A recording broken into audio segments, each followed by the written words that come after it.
뺨을 때렸을 때 이비인후과적인 손상을 어디까지. 범상치 않은 분이다. 너희들 착하겠다 봐. 인간 본성의 해부학자. 폭주기관차 왔습니다. 저를 웃기는 작가라고 생각해 주세요. 아 근데 유머가 있었어요. 아 있었. 내 코드가 아니야. 아니야. 이야기가 재미가 없다고. 꼭 이렇게 안 쓰셔도 돼요. 이렇게 힘든 길도 있고 쉬운 길도 있어요.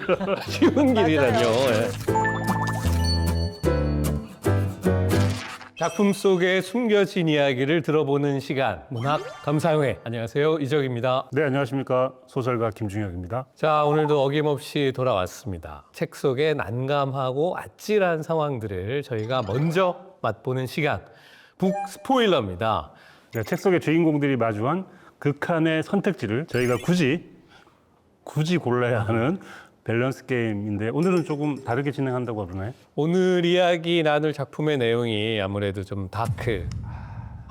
네. 그래서 제작진이 질문을 뽑다가 저희 두 사람의 앞날이 걱정돼서 네. 포기했다고. 그래서 오늘은 주인공들의 삶을 찍먹하는 정도로만 들여다보면서 누가 더 악인인지 골라보는 시간을 갖겠습니다. 질문 주세요.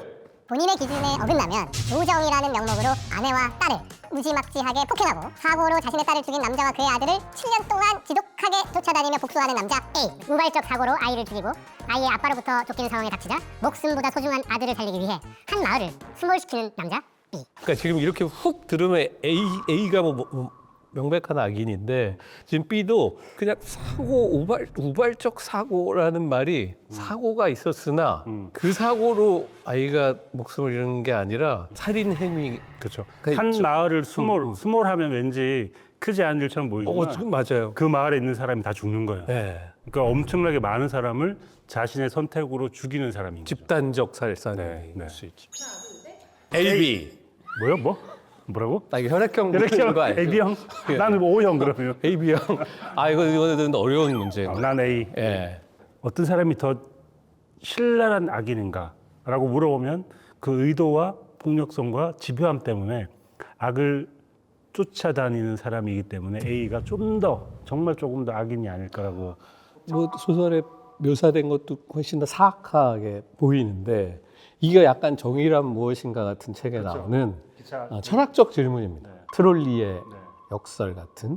거기에 보면 뭐 여러 가지 철학적 기준이 있지만 심지어 무슨 공리주의적 기준 이런 것 계산적인 기준이 들어오기도 하는데 그런 사람들 입장에서 보면 저 A는 결과적으로 다 따져보면 한 명을 죽였어요. 그런데 저 남자 B는 어마어마하게 많은 사람의 목숨을 앗아갔어요. 물론 의도는 자기의 아들을 구하겠다라는 의도였지만 한 사람을 죽이었지만 한 사람을 죽이기 위해서 마음에 품고 있는 어떤 응어리 있잖아요. 저는 그게 악의 기운이라고 생각합니다. 그렇죠. 그러니까 우리가 보기에 훨씬 더 섬뜩한 인물이에요. 우리는 악의 기운은 있긴 하지만 죽어도 상관없어. 한 명을 살리기 위해서. 내 아들을 살리기 위해 상관없어라고 하는 것도 악의 기운이지만 이걸 살리기 위한 쪽에 방점을 찍혀있기 때문에 마음속에 있는 악의 기운은 좀 덜할 것 같다.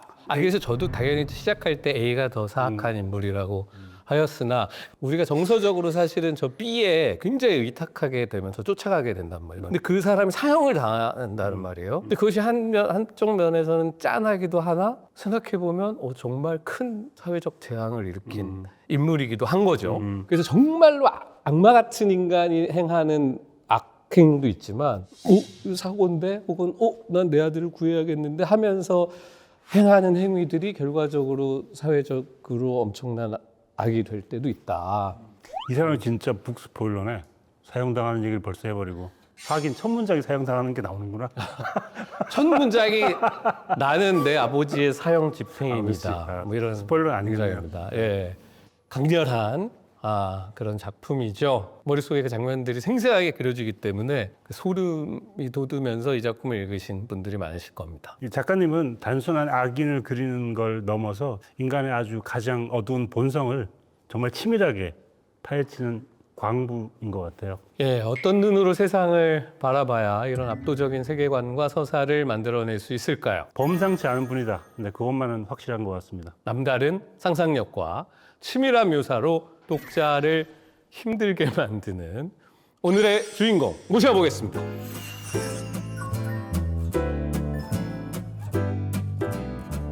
오늘 저희가 모신 분은요, 스릴러의 여왕 같은 뻔한 수식어로 설명하기엔 부족한 분이십니다. 인간 본성의 해부학자시죠. 작가들이 좋아하는 말로 페이지 터너. 한번 출판사 사장님도 좋아하시는. 그렇죠. 일단 손을 잡기 시작하면 도저히 멈출 수 없는 계속 페이지가 넘어가는 마지막 장을 읽기까지는 덮기가 불가능한 그런 작품을 쓰는 작가님이십니다. 내 심장을 쏴라. 7년의 밤. 28. 종의 기원.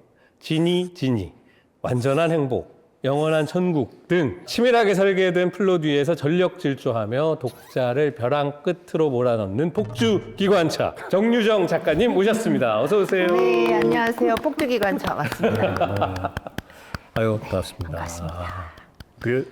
잘 지내셨습니까? 네, 잘 지냈습니다. 저는 이제 예전에 예. 아주 오래전에 7년의 밤 나왔을 때 제가 이제 진행하고 있던 프로그램이 있었는데 뭉장의 소리라고 예. 그때 처음 뵙고 또 그 중간에 여러 번 배웠는데 점점 변해가는 모습을 보는 게 팬으로서 굉장히 흐뭇합니다. 어떻게 변해가고 계신가요? 에너지 같은 게 되게 넘치셨는데 여전히 넘치시지만 또 지금은 또 보고 있으면 제가 거장의 반열에 오른 것 같은 느낌이 들어가지고 그건 아니고 나이가 들면서 사람이 이렇게 모서리가 이렇게 깎여가지고 둥글둥글 이게 좋은 점도 있지만 예. 작가로서는 그렇게 또 좋다고만은 할 수 없는 것 같아요. 지금 깎였는데 저보다 날카로워요. 저는 모르겠어요. 저는. 예. 근데 아까 카메라 돌기 전에 김주영 작가님 눈 좀 착하게 뜨지? 이러시더라고요. 눈을 착하게 떠봐. 아유 호스를 갈고 이렇게 게스트가 눈을 좀 착하게 떠. 내가 긴장을 안 하지. 긴장 안 하는 스타일이잖아. 알고 있는데 뭘. 일단 유퀴즈 하셨었잖아요. 네, 했었죠. 유재석 씨는 어떻게 하시던가요? 너무 편안하게 해줘가지고 아. 이 사람이 톱인 이유가 다 있다. 진짜 편안했어요. 예. 그냥 우리 집에서 수다 떨듯이 계속 조잘조잘 놀았던 것 같아요. 저희도 오늘 유느님만큼은 아니어도 좀 편안하게 해드려야. 저한테 눈 좀 착하게 떠오르고. 아니, 문 얘기하니까 말인데 오늘 김중혁 작가님께서 평소에 안 쓰던 안경을 쓰고 오셨어요. 그 뭡니까? 눈 어제 한 이제- 번만 클로즈업 해주시겠어요? 어제 정유정 작가님을 만나 뵌다는 설렘을 가지고 네. 7년의 밤 영문 제목을 찾아봤어요. 영문 제목이 Seven Years of Darkness. 밀리. 나는 처음에 밀리까지. 이렇게 와 있길래 이게 무슨 굉장히 멋있는 브랜드 저도. 그런 건 줄 알았어요. 이런 거 잘 만드셔요. 네. 송글씨는 자신 있기 때문에 또 작가님에게 일종의 약간 리스펙트자 약간 그런 걸 보여드리고자 준비를 해봤습니다. 작가님 요새 달리기에 푹 빠지셨다고요? 네, 달리기 한 지는 몇 년 됐어요. 22년부터 정식으로 시작을 했고 요새 달리기가 이게 붐이 돼가지고 맞아요. 예. 예전부터 제가 오래 알았으니까 그 계속 운동하시는 게 바뀌는데 처음 뵀을 때는 복싱이었고 그 다음이 킥복싱이었나? 네. 그 다음에 엄마? 이제 수영. 수영으로 갔다가 이제 달리기로 가시는. 제가 실증을 잘 느껴가지고 네.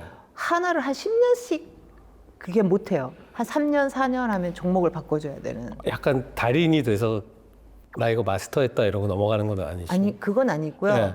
그 성격이 어차피 나는 이게 마스터까지는 못 가니까 그냥 내가 어느 정도 해서 이제 그만 됐어 그러면 그냥 바꾸는 거죠. 작가들이 달리기 하신 분들이 많잖아요. 뭐 제일 유명한 하루키나 뭐 네. 김현수 작가도 달리기 하시고 달리기를 하면 글 쓰기에 좋은 점이 있어요. 다른 종목과 다른. 일단 열 받았을 때 이게 그게 안 되면 좀 열이 받잖아요. 네. 여기서부터 슬슬 올라오잖아요. 근데 그럴 때 숨이 안 차요. 호흡이 좋아져서 해가 좋아지는구나. 그렇지. 그리고 제가 달리기를 처음 시작한 이유가 뭐냐면 22년도에 내 마음대로 글이 안 써지니까 너무 머리가 아파가지고 머리를 정리하기 위해서 나가서 그냥 무작정 뛰었는데 나갔다 와가지고 그걸 해결한 적이 있어요. 그게 계기가 된 거예요. 머리가 이렇게 리셋이 되는 느낌. 그러니까 막 달리면서 그 글에 대해서 생각한다는 게 아니라 아예 다른 예. 차원으로 뇌가 이제 바뀌니까 예, 싹 이렇게 싹 지워지는 거예요. 달리면서 저기 음악도 들으세요? 저는 음악 없으면 못 달려요. 예. 근데 제가 80년대 학교를 다녔잖아요. 네네. 그러니까 음악이 전부 80년대 유로팝을 듣고 다녀요. 유로팝, 예. 듀란 이런 건가요? 예. 댄스곡 되게 많이 듣고 스펜다우 사실 발레, 내가 좋아하는 거는 메탈이거든요. 헤비메탈. 예, 고딩 메탈, 뭐 데스 메탈, 프로그레시브 락. 예, 예. 7년의 밤 그 최연수의 그 배경음악이 있어요. 나이트위시도 아니, 있고 에피카, 에픽하의 에픽하의. 그 뭐였지? 크라이 포 더 문. 크라이퍼. 포드문이랑 나이트위시의 그 슬리핑 선. 예. 그러니까 그거 듣고 있으면 아, 이 사람이 이런 기억력 좋다. 네, 적어왔어요. 진짜 저 잘하시다. 이번에 영원한 천국에서는 람슈타인이 나오거든요. 람슈타인을 제일 좋아해요. 달릴 때는 진짜 가벼운 댄스 뮤직. 달릴 때 너무 무거우면 또 잘 안 달려지나? 그렇죠. 그죠? 네. 달릴 때 메탈 들으면 약간 난폭해져 사람이. 오버런 하고. 난폭 질주. 너무 빨리 달리는 다 지나가겠어. 이러면서 예전에 이제 제가 인터뷰했을 때 기억나는 게 지금도 선명하게 기억나는 게 자료 조사를 엄청나게 많이 한다. 그 글이 안 써지면 어떡하냐라는 질문에 책상과 벽에 머리를 찢는다. 진짜로. 실제로 찢으면서 어. 근데 이제는 이제 음악은 헤비메탈. 그랬던 게 너무 선명해가지고 가끔 저도 안 써지면 이렇게 찢어 보거든. 근데 그만큼 하나에 이렇게 집요하게 매달리고 공부하고 그 세계를 완벽하게 파악하려고 하는 성향은 바뀌진 않는 것 같아. 약간 타고나는 것 같아. 기지라고 가깝죠. 그 취미 달리기 운동하시는 이야기만 들어도 아 어떤 작가님인지 조금은 이제 잡힐 것 같은 아마 좀 보시는 분들도 그럴 것 같아요. 유머는 약간 부족하다. 이런 거니까 나의 유머를 알아주지 않는 사람. 아니 지금 너무 재밌는데 저 빵빵 터지는데요. 아, 자기가 웃기려고 하는 게 아니라 그냥 듣고 있으면 웃긴 거지 본인의 유머를 구사하진 않아요. 제가 시작할 때 소개해드린 말씀 중에 해부학자, 네. 인간 본성의 해부학자란 표현을 썼었는데 어떤 작가보다 심리 묘사가 세밀하고 객관적이라는 평이 많습니다. 이게 어떤 기반이 좀 있는 것 같으세요? 저 같은 경우는 이 심리 묘사를 할 때 거의 감정을 넣으려고 하지 않고요. 그거를 위해서는 내가 좀 냉정할 필요가 있거든요. 근데 거기에 대한 훈련이 좀 돼 있어요. 인간 감정의 냉정한 관찰. 이게 이제 간호사 시절에 아 간호사를 하셨었죠. 네, 예. 훈련이 좀 돼 있고 생물학을 인간을 가장 객관적으로 읽을 수 있는 학문이라고 생각하거든요. 그리고 심리학은 인간을 가장 문학적으로 읽을 수 있는 학문이라고 생각을 해요. 그래서 이 생물학에서 심리학까지 사이에 많은 학문들이 있잖아요. 저의 독서의 저기가 다 그 안에 있어요. 심리 묘사를 할 때나 이럴 때 그 과학 서적에서 봤던 그 아주 객관적인 설명, 객관적인 시선 이게 좀 그런 식으로 트레이닝이 됐다고 해야 되나요? 최근에 같이 뵀을 때가 생각해 보니까 과학자 분들이랑 같이 뵌 자리가 있었어요. 최재천 선생님이랑 선생님, 그 지니지니의 추천사를 최재천 선생님이 예, 써주기도 예. 하셨고 거리감 느껴지더라고요. 거기서 얘기하는데 거의 과학자 같더라고요. 문학인이 아니라 그래서 지금 얘기도 좀 전에 들으면서 그랬는데 문학적인 기법이나 문학적인 어떤 뭐 은유나 이런 것보다는 과학적인 걸로 자기의 작품에 기반을 두는 게 훨씬 더 편하고 자연스러우신 것 같아요. 그리고 과학에서 영감을 받는 경우가 또 있어요. 이번에 영원한 천국 같은 경우도 과학이라고 하기는 그렇지만 유발 하라리의 이제 호모 데우스에서 제가 어떤 그 아이디어를 얻어가지고 이제 영원한 천국을 쓰게 됐었는데 그 어떤 문학 작품이나 이런 데서 영감을 얻는 경우는 거의 없는 것 같아요. 이제 본격적으로 이제 한국 스릴러 소설계 고전이 된 작품 7년의 밤 이야기로 들어가 보도록 하겠습니다. 저희가 키워드들을 좀 준비해 봤어요.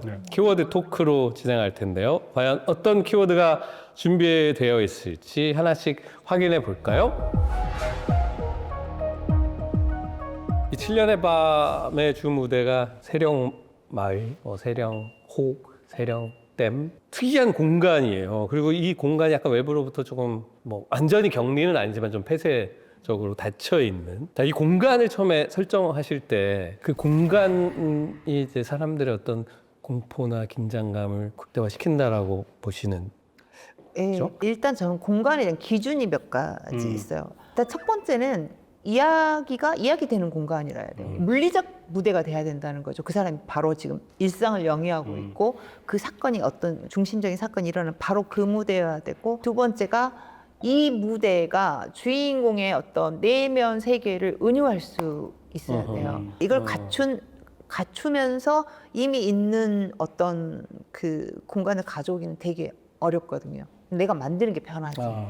그래서 이제 어떤 댐 주변 마을을 모델 삼아서 이제 내가 이렇게 만드는 거죠. 머릿속에 세트장을 짓는 거구나. 예, 말하자면. 그렇게 세팅을 지어서 약간 폐쇄된 공간을 만드는 이유는 작가가 이 무대가 넓으면 넓을수록 알아야 될 게 너무 맞아. 많고 핍진성이 떨어져요. 맞아. 밀도가 떨어져. 내 이야기가 여기에 가까스로 들어간다 하는 정도의 공간이 작가가 그 세계에 대해서 그야말로 이 파리 한 마리 날아다니는 동선까지 다 알 수 있고 그러면서도 이야기를 또 담을 수 있고 저는 그래서 폐쇄 공간을 좀 좋아하는 편이에요. 쓸 때 힘들었던 게 28 같은 경우가 이제 화양이라는 한 도시잖아요. 네. 근데도 불구하고 이게 굉장히 세트처럼 폐쇄적이에요.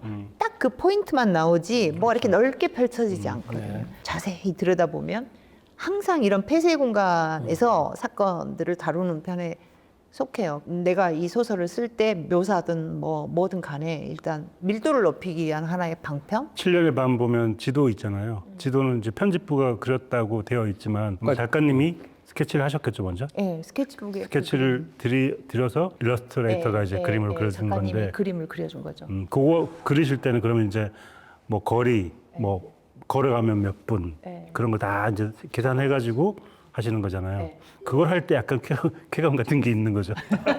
근데 한 번으로 그 말을 통째로 외울 수 없잖아. 거의 스케치북을 몇 번에 걸쳐서 그리면서 또 세부 이 필치를 더하고 또 거기에 또 그리고 이렇게 하면서 외우는 거죠. 공간이 일단 내 안에 들어와야 적절한 위치에 인물들을 세울 수가 있거든요. 그래서 공간 익히기를 먼저 하죠. 그때부터 스케치북 그 노트 엄청나게 많이 쓰시잖아요. 지금도 쓰시는데 그거 공개된 적이 있어요? 송파 도서관인가? 어. 거기에 전시 몇 년 전부터 전시하고 아, 지금도 볼 수 있어요? 네, 28을 거기에다가 전시한 것 같아요.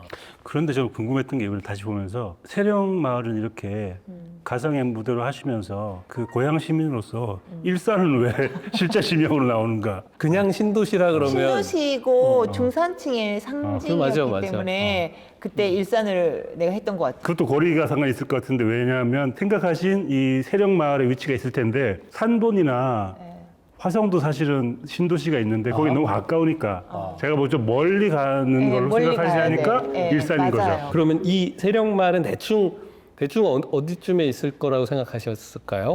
그 승주라고 순천 옆에 승주라는 이제 읍이 있는데 승주읍이 예. 거기 하면 주암댐이라는 곳이 있어요. 아. 근데 지금은 거기가 이제 댐이 자동으로 그 무인 관리가 되는데 무인 관리가 되면서 주변이 진짜 으스스해졌어요. 이 아파트도 그 숲속에가 아파트가 있어서 직원들이 아파트에 네. 있어 그러니까 그게 다 7년의 밤에서 그게 나오는 거예요. 거기가 되게 물안개가 많이 껴서 새벽에 교통사고가 많이 나요. 주암댐이 원래 마을이 있는 곳을 마을을 부수지 않고 그냥 그대로 물을 채운 댐이거든요. 그러니까 수몰된 마을이 있는 거죠. 예. 그대로 댐을 채워서 그 마을을 촬영한 비디오가 있다고 그랬어요. 근데 그걸 보고 싶어서 구글을 다 뒤졌는데 제가 못 봤어요. 그러니까 이제 있다는 것만 상상으로 이제 해서 그 세령 마을, 물속 세령 마을을 만든 거고 주암댐을 가면은 저녁 때 무렵에 가면은 물안개가 그 물 위에서 이렇게 막 스물스물 올라오거든요. 그리고 이제 무인댐 특유의 그 아주 그 뭐라 그러지 으스스함이 있어요. 해질 무렵에 가면 맨날 해질 무렵에 가가지고 그 장면들을 스케치했던 기억이 나요. 운전도 하실 줄 모르면서 남편이 데리고 왔죠. 같이 옆에 앉아가지고 이렇게 퇴근하면, 네. 남편 운전하고 스케치하시고 네.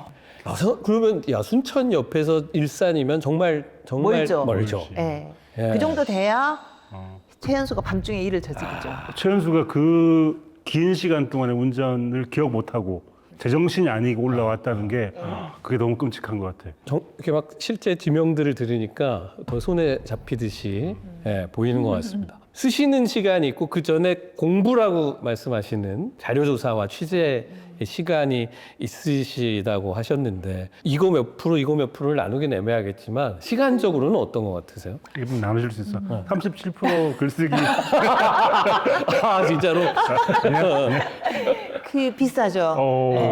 이제 제가 이제 한 6개월 정도를 자료조사에 이제 공부도 하고 취재도 하고 여기다 이제 수모를 하고 나머지 기간 뭐 1년 조금 넘는 기간을 1년에서 1년 반 정도를 쓰는데 그 추가 취재도 약간 들어가잖아요, 네, 그죠? 맞아요. 쓰다 보면 또 필요한 네, 것들이 필요한 생기시니까. 근데 자료조사를 할 때 보통 작가들이 이제 자료조사를 많이 하는데 이렇게까지는 안 하거든요.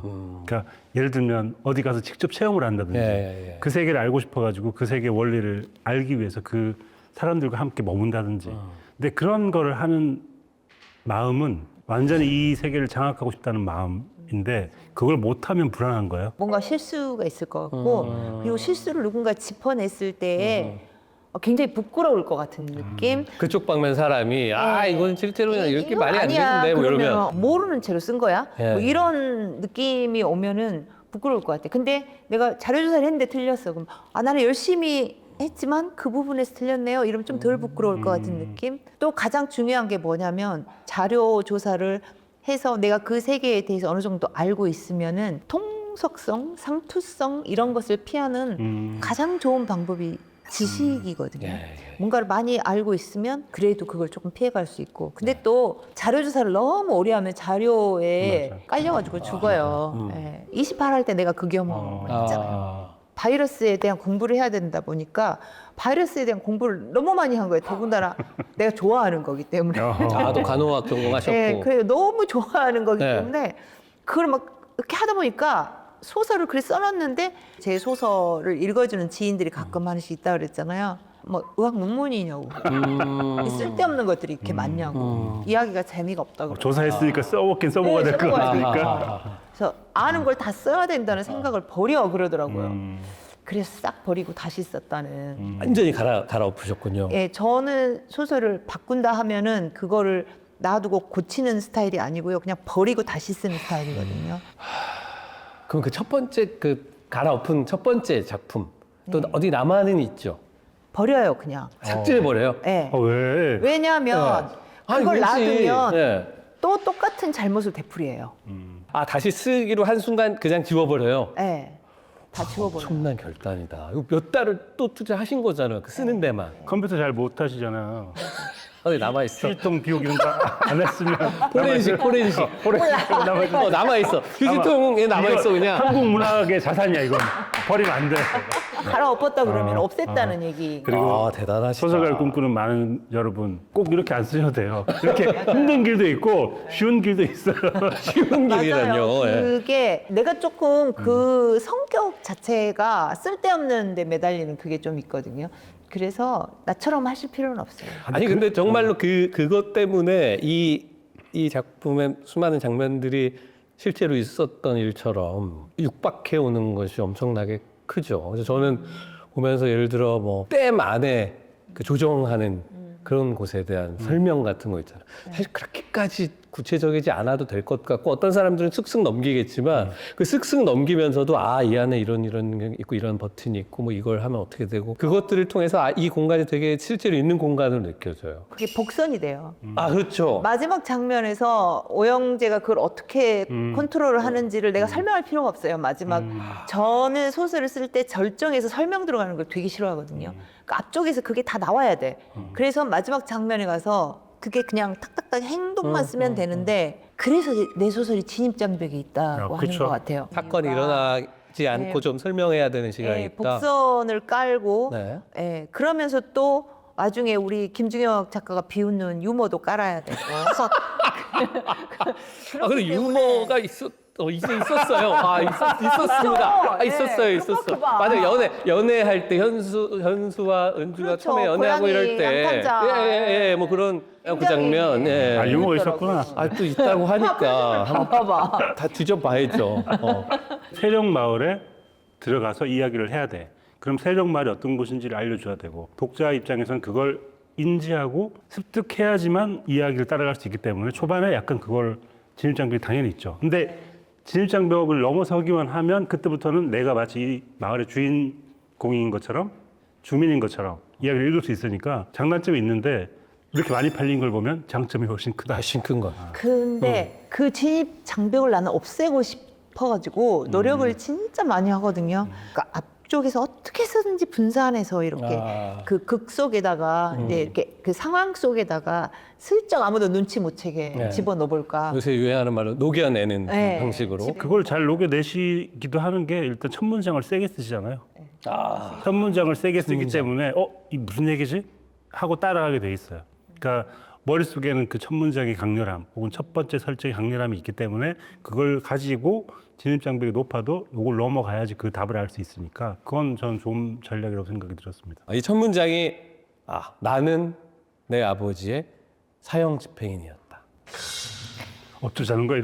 이렇게 첫 문장을 세게 하면 그 다음을 갈고리가 뭐 낚싯바늘처럼 여기를 칵 당기잖아. 이게 무슨 얘기지? 진짜로 사형을 집행한 건가? 주인공이 교도관이야? 이제 모르는 거죠. 사형 집행이 아니면 이게 은유적인 이야기인가? 이런 파워풀한 첫 문장. 이 첫 문장은 고르고 쓰신 거예요. 네. 계속 아버지를 이게 머릿속에 사용시키는 네. 얘기가 나오잖아요. 그 생각을 하면서 이게 첫 문장이 되면 좋겠다는 생각을 했었고, 근데 이게 원래 첫 문장이 아니라 세 번째 문장인가 들어있었어요. 첫 문장 갖고 고민을 하고 있으니까 이제 원고를 읽은 지인이 아니 첫 문장이 들어있고만 뭘 고민을 하냐고 보니까 세 번째 문장에 들어있는 걸 앞으로 옮겨라고 하더라고요. 그래 그때서야. 그 작가에게 사실은 첫 문장과 마지막 문장이 정말 중요한데 네. 사실 첫 문장은 작가들이 소설을 쓰기 시작할 때 처음에 쓰는 문장으로 생각하지만 실은 마지막에 남은 첫 문장이잖아요. 그 최후에 남은 첫 번째 문장이 첫 문장이 되는 건데 그 첫 문장을 뭘로 남기느냐가 이 사람의 세계관이 들어있는 거라고 생각이 들어요. 근데 이렇게 첫 문장을 쓴다는 건 나는 진짜 강렬한 이야기를 이 첫 문장에 물을 끼치지 않는 이야기를 쓸 거야 라는 각오가 없으면 불가능한데 전체적인 이야기를 완성하고 난 다음이니까 이걸 또 앞에 끄집어내도 충분히 어울리겠다라는 생각을 했을 것 같아요. 맞아요. 네. 제가 제일 못하는 거 알고 있잖아요. 제목 짓기. 이 소설의 원래 제목 뭔지 알아요? 이거 들으면 약간 실망했어요. 알수 나는 있는데. 아버지의 사형 집행. 아니야. 왜 나는 파리의 특수 그거 운전사. 훨씬 세지. 그거보다 세요? 그거 더 순해요 제목이? 어이없는 제목. 해피 버스데이. 어떻게 알았어요? 여러분 제가 알아맞혔습니다. 와 진짜 와 대단하다. 어떻게 알았어요? 아니 이게 그 마지막 문장이기도 네. 하고 그 세령이도 생일날 또 세상을 네. 떠나서 중간에 생일날, 해피 버스데이가 한번 나오고 그래서 이게 와 스마트. 저랑 작가님이 통하네요. 와우. 그 지인분 옆에 한 명 더. 근데 해피 버스데이면은 안 된대요? 안 된다고 하셨어요. 출판사에서 너무 한심해가지고. 무슨 장르인지 모르겠다. 네. 아니 당장 생각해봐도 해피 버스데이를 그죠. 이런 새소리야 생각 봤는데 다 죽여 막 그러면 그래가지고 이제 7년의 밤은 출판사에서 지은 제목이에요. 그래서 제가 그 이야기를 막 억울하다는 듯이 하면은 제목 잘 지었네요. 바꾸기 잘했네요. 그렇긴 하네요. 10명 중에 10명이 다 그렇게 말해요. 이게 7년의 밤이 구조적으로 되게 어울리잖아요. 그러니까 현수가 저지른 일과 그 아들이 서원이 겪어야 되는 일 사이에 7년 동안 현수는 현수 나름대로 정말 불면의 밤을 보냈을 테고 서원도 서원 나름의 불면의 밤을 보냈을 텐데 그 7년의 밤 동안 사람들이 얼마나 많은 생각들을 하고 얼마나 많이 변했을까 이 생각을 하면 또 짜는 제목이기도 한데 잘 지은 제목 같아요. 악인, 예. 악한 사람, 예. 빌런. 근데 이게 그냥 빌런이 아니라 예. 정말 소름 끼치는 거의 절대악에 가까운. 디애블에 가까운. 정말 끝판왕 같은 악인들이 등장하는데 그 흔히 악의 3부작이라고 부르는 7년의 밤, 그리고 28, 종의 기원. 근데 여기에 그 정말로 그 악한 인물들이 나와요. 각자 이제 비중이 조금씩 다르긴 한데 이 세 작품을 이렇게 쭉 쓰시면서 어떤 그 생각이 있으셨을까요? 그냥 기본적으로 인간의 마음속에는 이게 나쁘다 좋다를 떠나서 어둠과 빛이 다 함께 숨어 있는데 항상 빛이 지배하고 있지만 어느 순간에 이게 튀어나오느냐, 발화가 되느냐. 여기를 굉장히 주목을 하는 것이지 사실은 악인 그 자체가 흥미로워서 그걸 해부한 것은 종의 기원이 유일해요.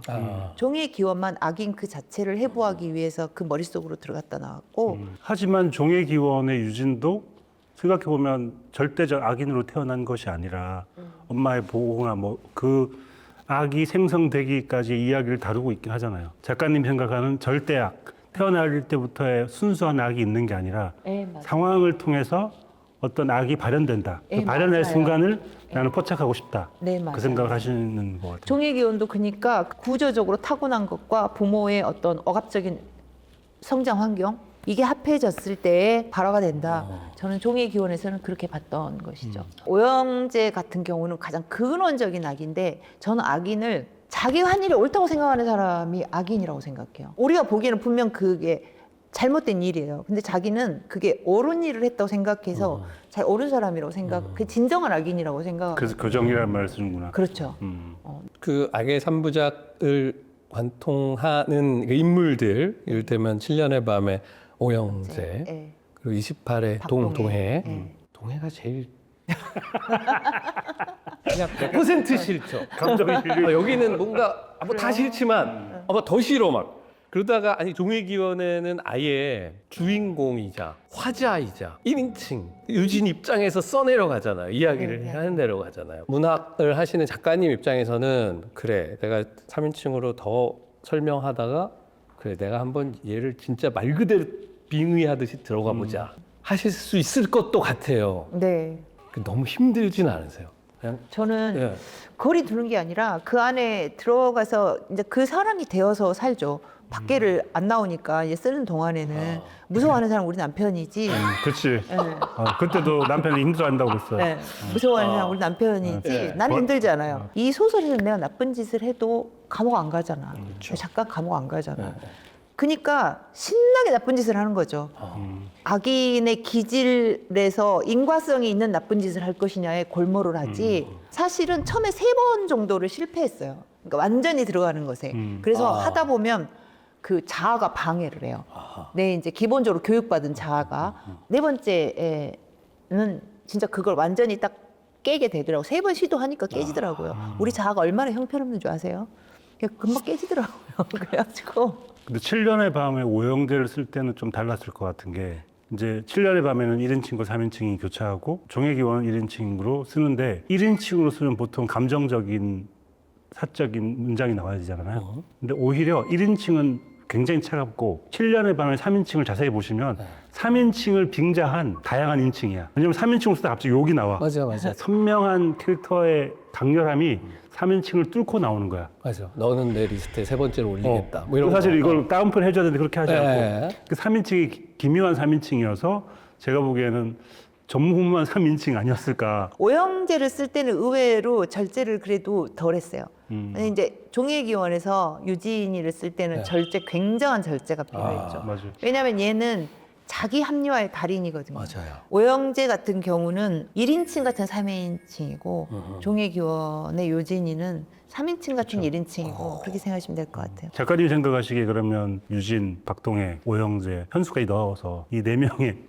악인 중에 내가 썼지만 이해하기 힘들거나 내가 썼지만 얘는 진짜 악인이거나 그런 식의 사람이 있어요? 오영재죠. 오영재. 예.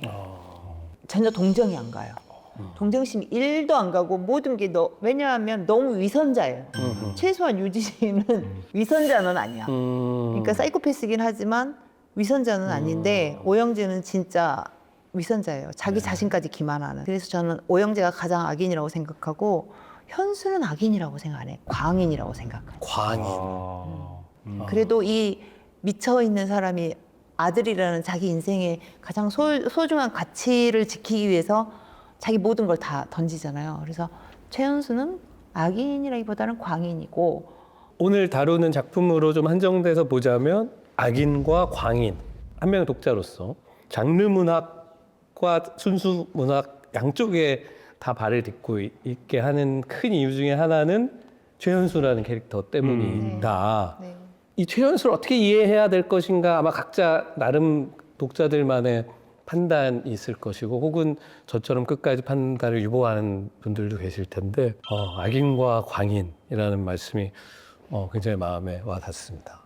이런 미친 혹은 악 이런 걸 설명하기에 문자는 너무 논리적이잖아요.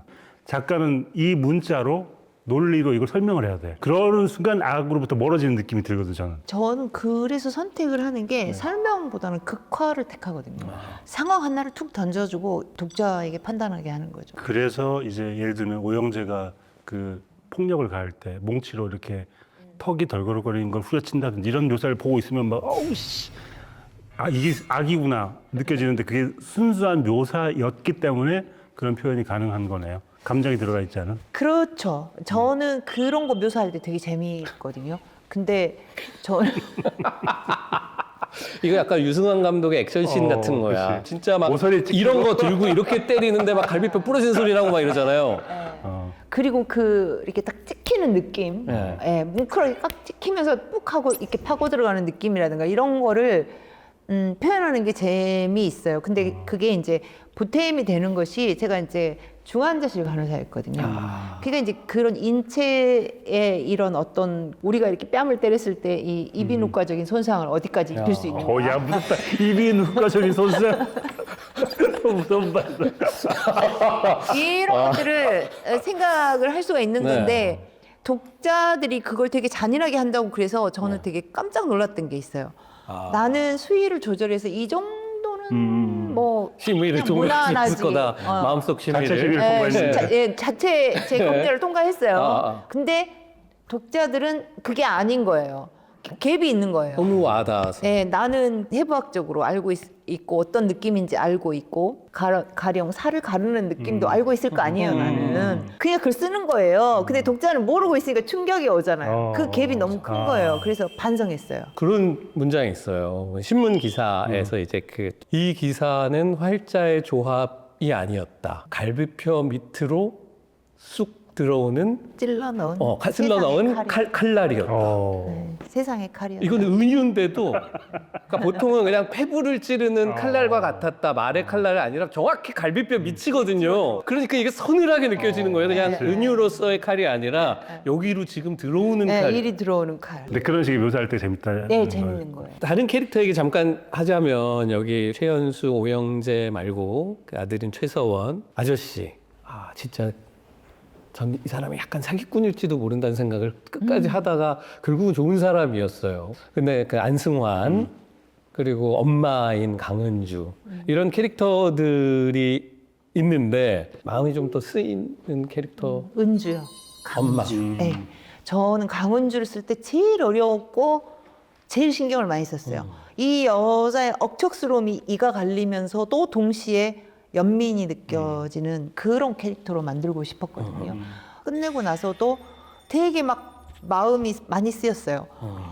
아, 되게 안쓰럽다. 그렇게 죽이지 말 걸 그랬나.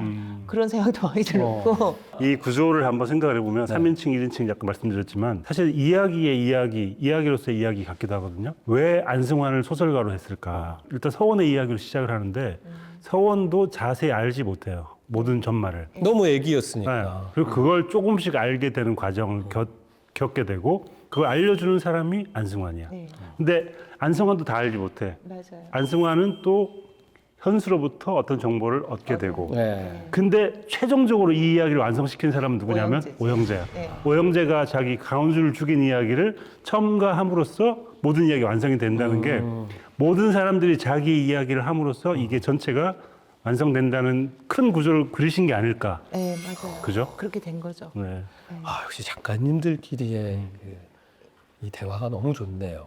그리고 구조적인 문제고 사실은 플롯을 짜거나 설정을 할 때 이렇게 해야지 더 이제 재밌어질 것 같다고 생각을 하는 거죠. 상황을 앞으로 넣었다 뒤로 넣었다 이러면서 네. 그 큰 그림을 맞춰보는 네. 거거든요. 이제 퍼즐처럼 점점 구체화되는. 네. 그래서 보통 작가들이 문장 첫 문장에서 시작해서 하나씩 이렇게 전조등 비추듯이 이렇게 가는 작가가 있고 뭐 어디다 못박을 자리 하나까지 다 정해놓고 쓰는 작가가 있는데 난 딱 중간이에요. 그것만 맞춰놓고 시작을 해요. 큰 그림만 이렇게 어느 정도 맞춰놓고 그러면 시작점과 끝점이 나오잖아요. 네. 내가 이렇게 맞춰놓은 것과는 별개로 가는 길은 전부 다르거든요. 여러 길을 가보는 거죠. 아하. 막 어렵다?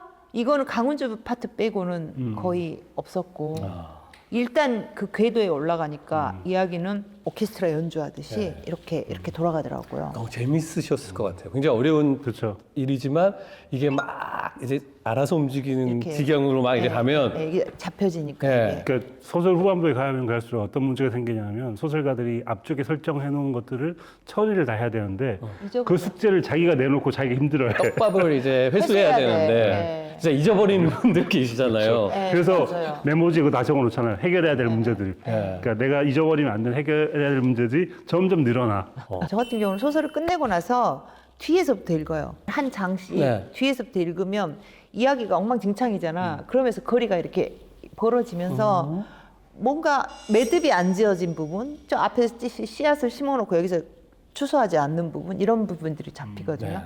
그럼 이제 앞으로 돌아가서 말이 되게 이제 그걸 고쳐야 되잖아요. 네. 이제 그런 작업들을 마지막에 하는 거죠.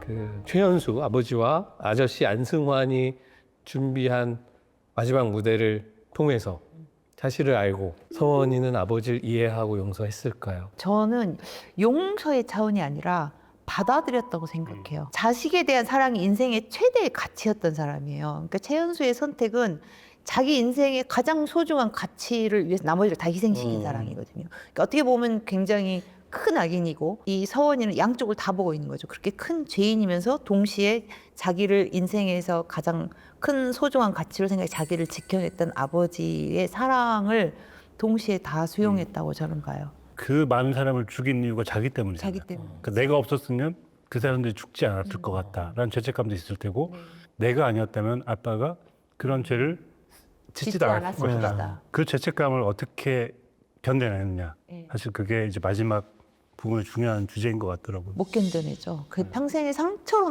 남을 거라고 생각을 하는데 어떤 상처는 치유가 안 돼요. 사실은 대부분의 상처는 치유가 안 돼요. 그냥 그것은 내가 이걸 덮고 넘어갈 수 있는, 넘어설 수 있느냐의 문제인 거지 내가 그 상처를 극복했다.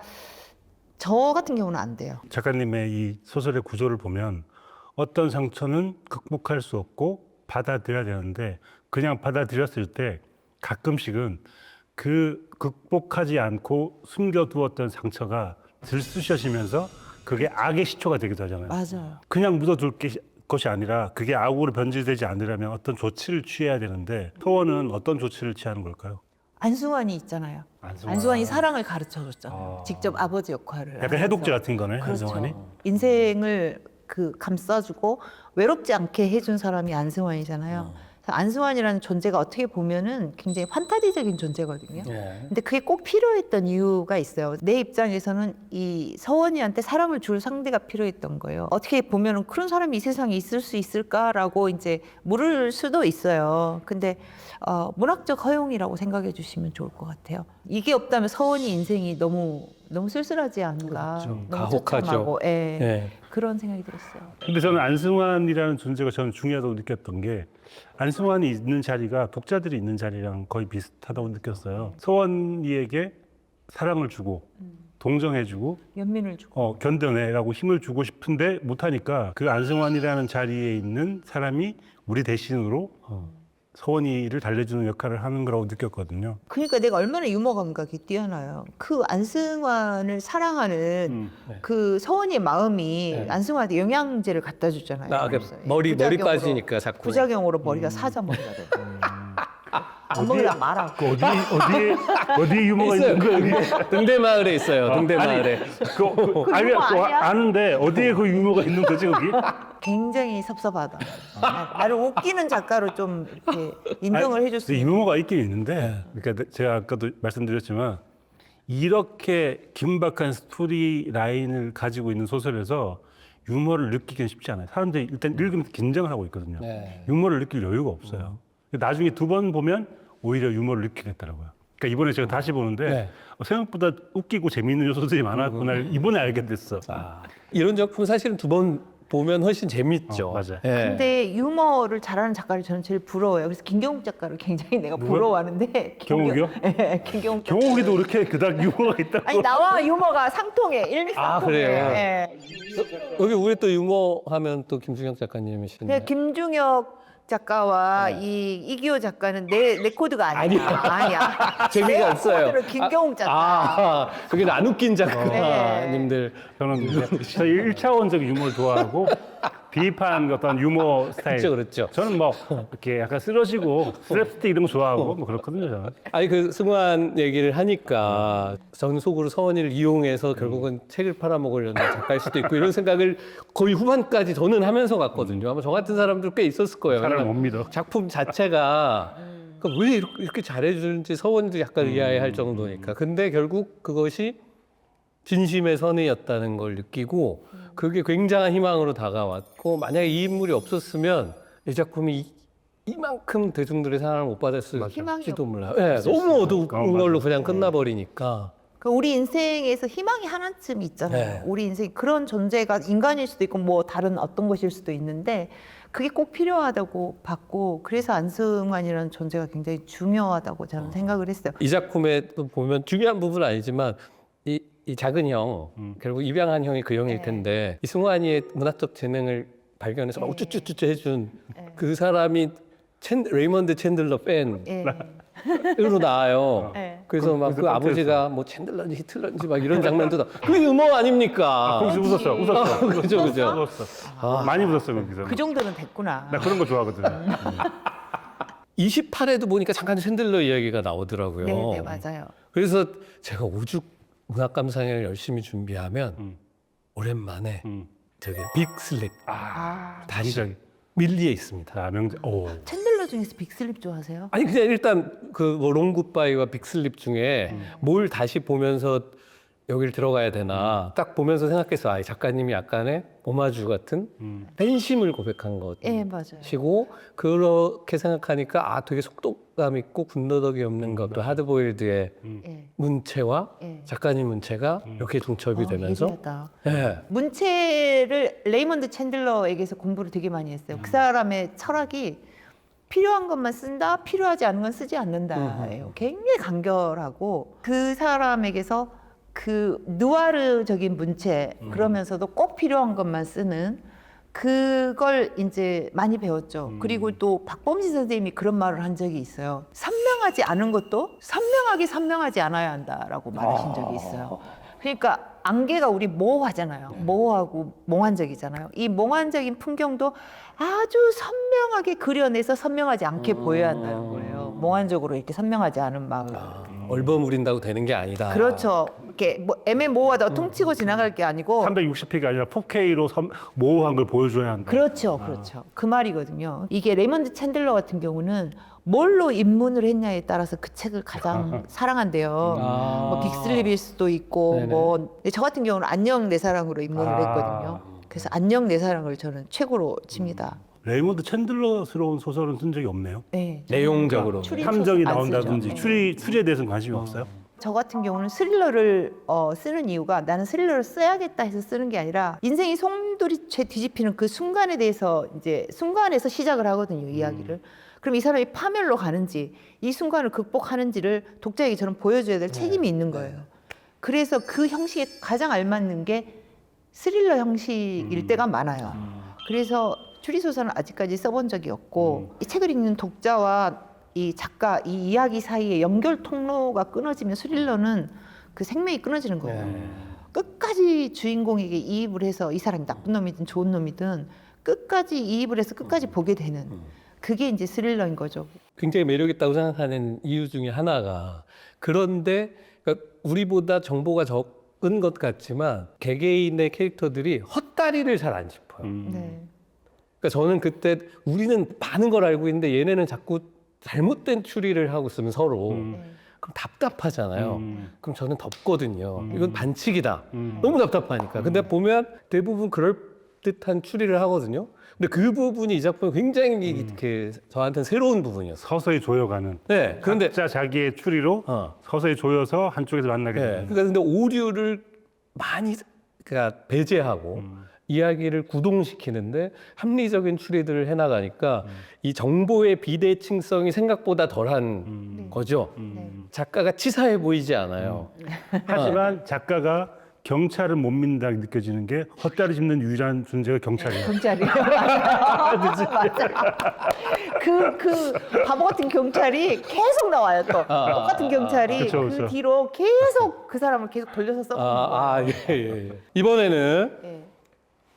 아직도 이 책을 읽지 않은 독자들에게 이 책을 꼭 읽어보라고 어필하는 시간을 한번 가져보기로 하겠습니다. 저희한테 인상적인 문장을 하나씩 좀 골라달라고 하셨는데 네.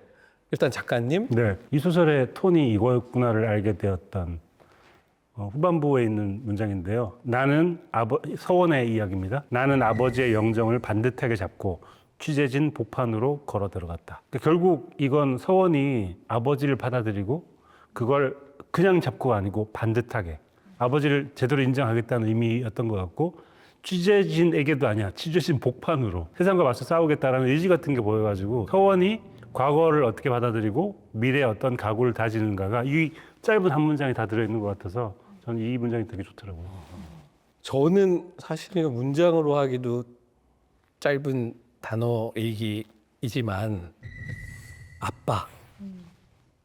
아빠라는 그 호명 부르는 말 끝없이 순간에? 등장하는데 가장 죄책감을 들쑤시는 단어죠. 네. 그러니까 이게 다양한 아빠가 나와요. 예.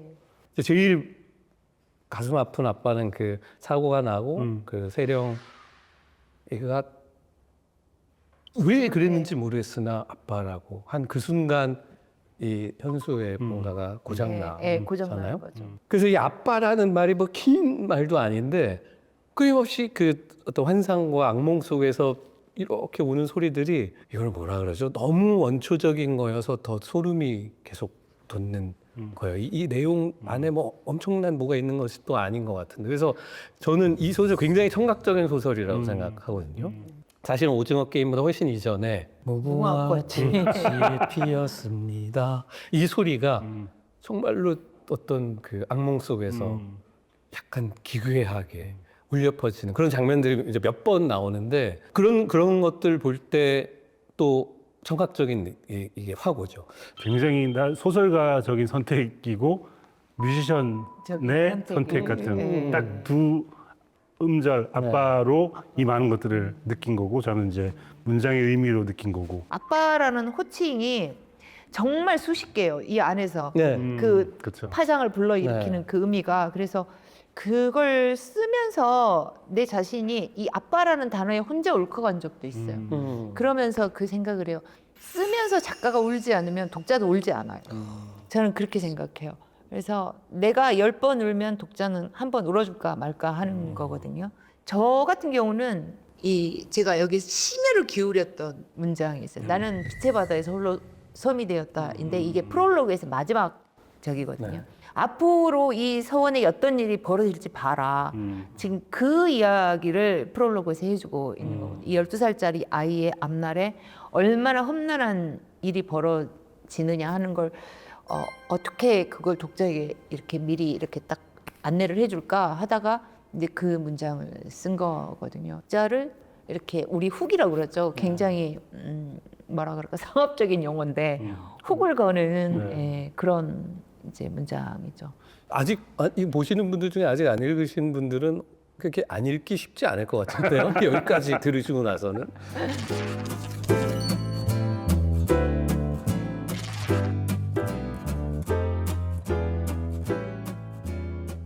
자, 이번에는 밀어서 리뷰 해제 시간입니다. 이건 뭐 그냥 호평도 있지만 좀 이제 무서운 평도 있을 수 있습니다. 네. 무려 1,050개의 리뷰가 달려 있습니다. 와, 그 중에서 눈에 띄는 리뷰들 한번 이렇게 뭐 돌아가면서 제가 읽어볼까요? 저는 제일 좋아하는 저 댓글 있어요. 오영재 이 개씨. 개하고 쉬었대. 너무 공감. 독서를 하자 독하님은 처음 4분의 1 부분만 버틴다면 나머지는 한숨에 읽게 되는 몰입력 높은 책. 물속에 잠겨 있는 느낌, 책을 읽는 내내 그건 제가 의도한 거거든요. 네. 새로운 나르시스트. 이거 처음부터 끝까지 끝까지 맞아. 그냥 물속에 잠겨 있는 것처럼 무겁고 축축하고 그랬으면 좋겠다. 그 생각으로 시종일관 햇빛을 안 내보내고 안개와 비와 막 이런 계속 비왔다 거나. 그러고 예. 심지어 실제 물속에 들어가기도 하고. 속도가 아주 높은 상태에서 상태. 모든 사건이 일어나고. 예. 엇비스님은 끝나지 않았던 7년간의 경기 이걸 승리라고 해야 할까? 비극이죠, 비극. 비극이죠. 나름의 희망도 있어요. 이제 작가들이 제일 좋아하는 결론이 이제 아이러니 결론이라 그러는데 한 가지를 잃고 한 가지를 얻고 이 두 개를 나란히 놓고 독자들에게 판단하게 하는 그런 결론을 참 좋아하시죠? 네, 좋아하고 저 작가도 그런 입장에 놓이잖아요. 네. 건강을 잃고 독자를 얻고. 네. 그래서 이제 유명한 이야기가 이제 김훈 작가님이 카레 노래를 쓰면서 너무 힘들어가지고 치아를 다 잃고 몇 개를 잃고 이제 그걸로 상도 받으시고 많이 팔려가지고 임플란트를 하셨다는. 그걸로 번 돈으로 다시 이제. 그 돈으로 삶의 큰 순환이군요. 그렇죠. 최레몬님께서 적어주신 글인데 최악의 인간 때문에 차악을 응원하게 되는 아이러니. 네, 아, 맞아요. 이거 너무 그거 공감돼요. 굉장히 아이러니. 최한수도 우리도 악이죠. 최현수가 이미 그런 짓을 저질렀다는 것도 알고 있고 이게 얼마나 좀 무능력한 인간인 것도 알고 있는데 최현수를 응원하게 되는 아이러니가 진짜 끝까지 이어지는 것 같은데 이제 7년 동안 정말 최현수가 제대로 된 생각을 못 하다가 7년 동안 이제 그 감옥에 있는 상태에서 좀 현명해진 것 같다라는 생각이 조금은 들거든요. 그 7년 동안 감옥에 있던 최현수는 어떻게 생각하셨어요? 그 모든 것에도 불구하고 삶에 대해 예스라고 말할 수 있기를이라고 제가 이제 작가의 말을 썼는데 사실은 그게 최현수에게 보내는 저의 어떤 이렇게 위로 좀 그런 거예요. 당신의 삶이 용서받지 못할 삶이지만 그럼에도 불구하고 우리 삶이라는 게 그런 게 아닐까. 하나만 더 네, 소개할까요? 하나 더 할게요. 악플까지는 아니어도 그런 거 좋아하시잖아요. 아, 그렇죠. 아, 그 이기호 작가님이 네. 악플 달고 하셨는지 모르겠네. 지난 회차에 이기호 작가였는데 아픈 난데요? 악플 달겠다 다음에 누구 나온지 모르겠지만 시점이 계속 변하여 각 인물의 상황을 내밀하게 볼 수 있어 좋았습니다. 사상범님이네요. 네. 사상범. 일단 설정 덕후시잖아요. 그러니까 공간 설정, 인물 설정을 잘 하시는데 그 인물들을 진짜 360도 회전시켜가면서 네. 카메라를 찍듯이 그렇게 보여주는 게 어떻게 가능했을까? 이건 시점의 변화, 다양한 방식의 정보 접근, 그러니까 편지로도 오고 말로도 해주고 그러면서 다 읽고 나면 그 인물들 실제로 만난 듯한 그런 느낌이 드는 것 같았는데 아마 그런 걸 설명해 주신 것 같아요. 네, 제가 좋아하는 방식이에요. 그러니까 저는 거의 종이 기원을 빼고는 전부 다 복수 시점이 복수 화자예요. 화자가 여럿이어서 네. 주인공이 여럿인 거예요. 자기 입장에서 다 말하고 있는 거예요. 그렇죠. 예, 근데 저는 그 방식이 되게 좋아요. 인물을 좀 이렇게 입체적으로 조망하는데 네. 좀 도움이 됩니다. 자, 내가 한번 들고 올게요. 새침한 학다리님께서 예. 초반엔 너무 재밌었다. 하지만 중반을 지나 진상들의 진상짓이 더 이상 견디기 힘들어진다. 근데 이런 식의 예비들도 좀 들어보셨을 것 같은데. 예, 갈등 상황을 길게 가는 거, 그러니까 소위 고구마가 좋아하지 않는 분들은 굉장히 답답해하시죠. 점점 더 왜 이렇게 미쳐가냐 이렇게 하시는데 저는 그렇게 생각을 해요. 독자 좋아하는 방향으로 이해를 끌어가는 것도 물론 중요한데 또 작가로서는 욕심이 끝을 보고 싶다는 거예요. 이 인물이 대체 어디까지 갈 것인지 그 끝을 한번 따라가 보고 싶다는 욕망이 있거든요. 어느 작가나 다 마찬가지예요. 끝장 보고 싶다는. 그래서 아마 끝장을 보게 되다 보니까 독자분들이 약간 답답해하는 지루해하고 그런 게 있지 않을까? 마지막 끝 인사하기 전에 저희 작가의 샤라웃이라고 작가님 팬분들은 아마 또 추천하는 작품에 막 기다리시는 분들 계실 거거든요. 최근에 읽은 작품은 아니고요. 최근에 읽으면서는 재밌다 이 정도였는데 뭐 이 작가 굉장히 뛰어나고 뭐 굉장하다 이런 작가는 이제 콜슨 화이트헤드.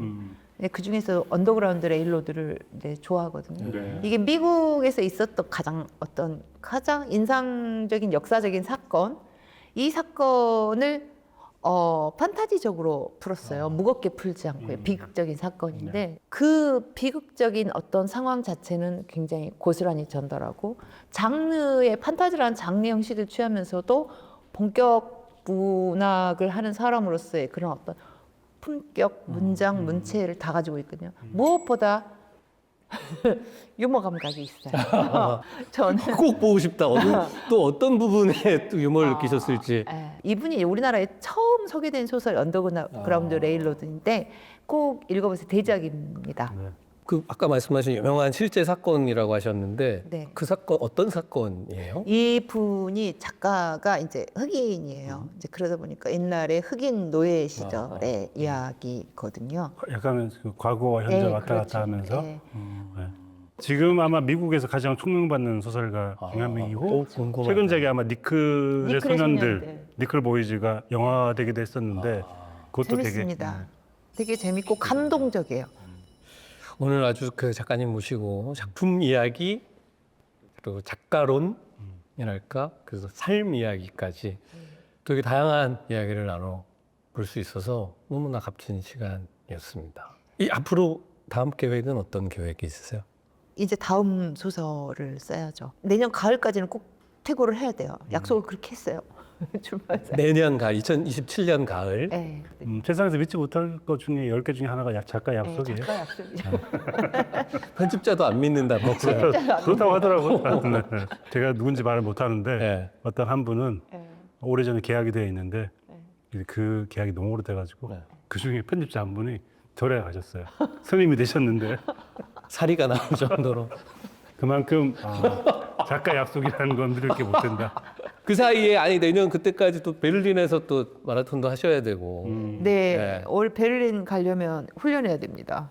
아 훈련을 또 하셔야죠. 그렇죠. 맞아. 예, 제가 산티아고를 갔다 오느라고 네. 한 석 달 훈련을 못 했어요. 그러면 이제 거의 원점에서 다시 시작하는 거거든요. 예. 내년 작품이 그러면 녹망의 3부작 마지막 편이 되겠네요. 가능성이 큽니다. 기다리겠습니다. 정유정 작가님 함께해 주셔서 진심으로 감사합니다. 네, 만나서 너무 반가웠고요. 우리 김중혁 작가 너무 오랜만에 만났는데 여전히 내 유머가 재미없다고 아닙니다. 아닙니다. 리스펙트 너무 합니다. 재밌으세요. 너무 재밌으십니다. 그리고 이적 선생님 예, 아이고. 너무 좋았어요. 만나서 제 유머를 좋아해 주셔서 너무 예, 저희 뭐 통화했어요. 네네 우리 통했어요. 할 말 있어요? 아니 난 유머를 인정 못하겠다는 게 아니라 예. 유머를 느끼기에는 작품이 너무 무서웠다. 다시 보니까 웃기더라. 거기 말씀드렸잖아요. 웃깁니다. 유머가 많습니다. 두 번씩 읽으십시오, 여러분. 네. 두 번 읽으면 유머가 보여요. 저를 웃기는 작가라고 생각해 주세요. 네. 아니야, 그건 아니야. 되기스러워요. 거기까지 가면 너무 욕망이 너무 과했나요? 오싹해요. 웃기는 부분도 많다. 네. 그러면 저희는 다음 작품으로 다시 찾아뵙도록 하겠습니다. 감사합니다. 감사합니다. 고맙습니다. 아유, 감사합니다. 즐거웠습니다.